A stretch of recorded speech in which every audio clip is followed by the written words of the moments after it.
Drummond lost. AD throwing down. Davis, mid-range magic for AD.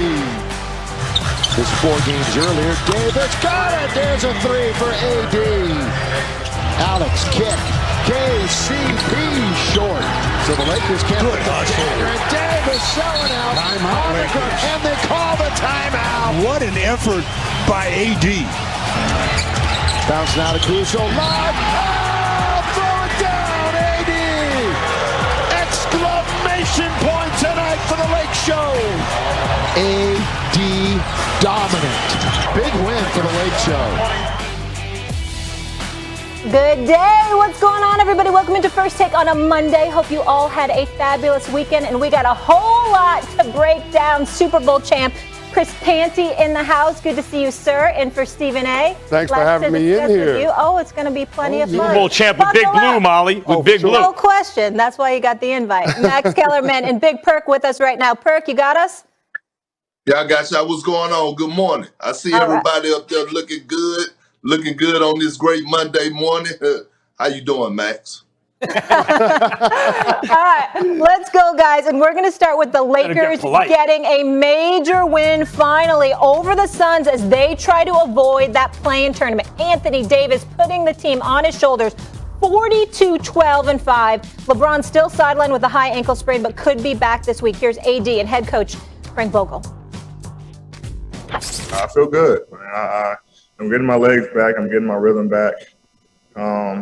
Getting my steps back on both ends of the floor. So I feel good. I'm getting better each game, getting my win back each game.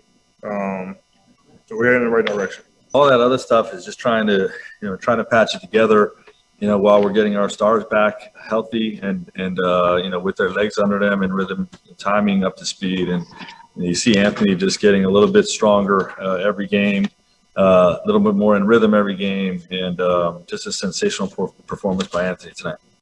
All right, let me break this down for you. So the Lakers are currently 7th in the West, 4 games left. Knicks, Rockets, Pacers, Pelicans, 1 game back of the Trailblazers for 6th, but the Blazers on the tiebreaker, so it's really 2 games. They have a 3-game lead on the Warriors, who are in 8th. The Lakers entered yesterday's game with an 82% chance to make the play-in tournament, and that dropped them to 71% after the win. If they want the chances to continue to fall, Anthony Davis is going to have to continue to be the monster he was last night. Max Kellerman, talk to me. When healthy, is AD the best big in the world? I don't know about that anymore. I don't know. When last seen healthy he was, but 2 things have happened since then. Not only did he get hurt, so now we need to see him consistently be what he was, which was the dominating force on both ends of the floor. But another thing happened, too. The other bigs got better. Forget about Giannis, who's 3rd consecutive year. He's basically doing the same thing that he did when he won the 2 MVPs, because he really is a big. And AD's a power forward. Giannis is whatever you want to call him. By big, I mean you protect the basket, right? You do that. You grab the rebounds, and you could be a power forward. If you protect the basket, you're a big. And my point is this. Joel Embiid and Jokic both are clearly better than they've ever been before, and they were already playing on a high level. So first of all, we have to see if AD can get back consistently to being AD. And then we need to see if that AD is still better than this Embiid, who's been, Embiid game for game has been the best player in the league this year. He's been the best, both ends of the floor, game for game, but he's been hurt. And Jokic about to win the MVP because he hasn't missed the games, and overall, he's been the best player in the league because he hasn't missed those games. Is AD still better than that?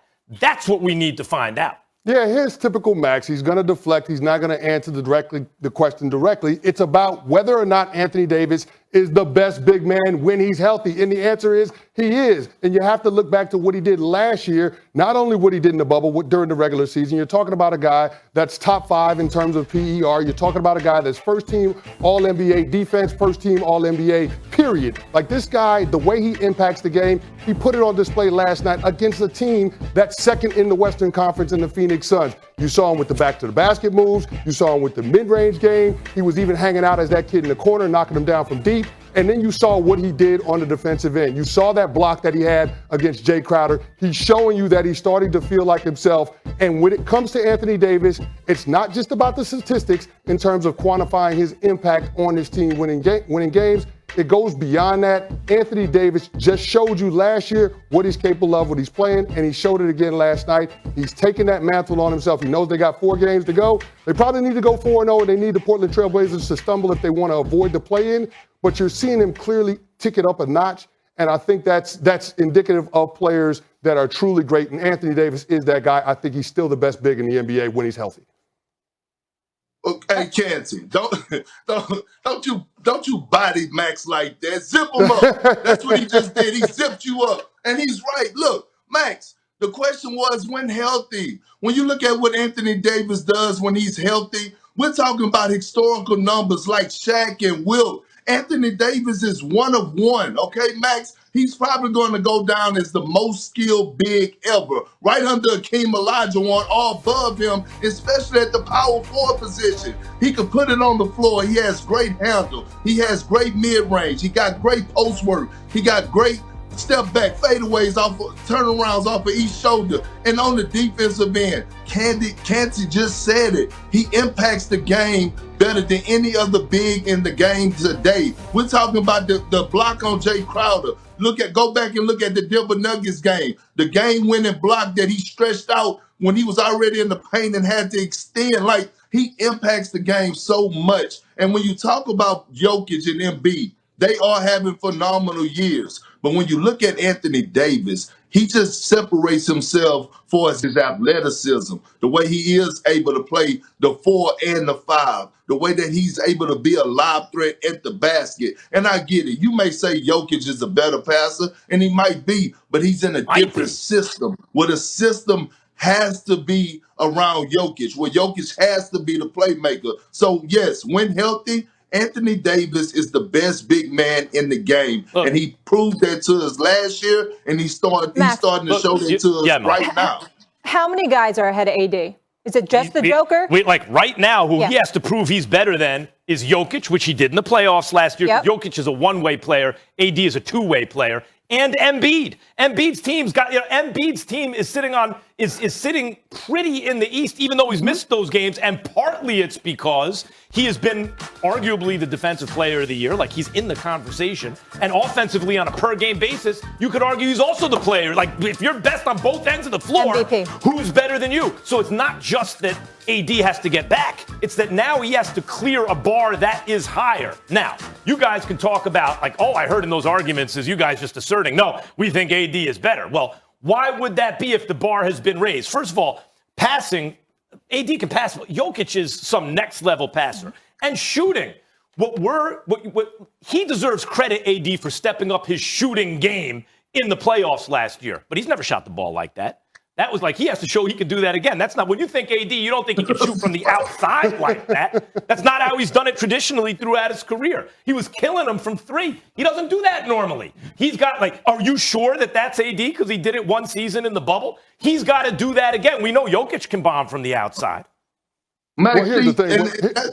Go ahead, Kenny. Go ahead. Go ahead. Here's the thing, when a player shows me that they're doing it at the most important moments, which is the postseason, I'm going to go ahead and assign that to them. Like, I'm going to believe what AD showed me in the bubble. That's when the stakes are at the highest. Like, he's proven that he can be a player of that caliber at the most important time for his team. Have we seen that from Jokic yet? We're still waiting on that. I know it's some gaudy numbers. I know he leads his team in points, rebounds, and assists. All of that is well and good. But what happens when it matters the most? What happens once we get to the postseason? Pretty good last year. From what we saw from AD last year, being able to be a defensive anchor for that team, and Max, you talked about it, being on the defensive end, what he does as a player matters in this conversation as well. Like, I don't know how you can say when he's healthy that he's not the best big in the game.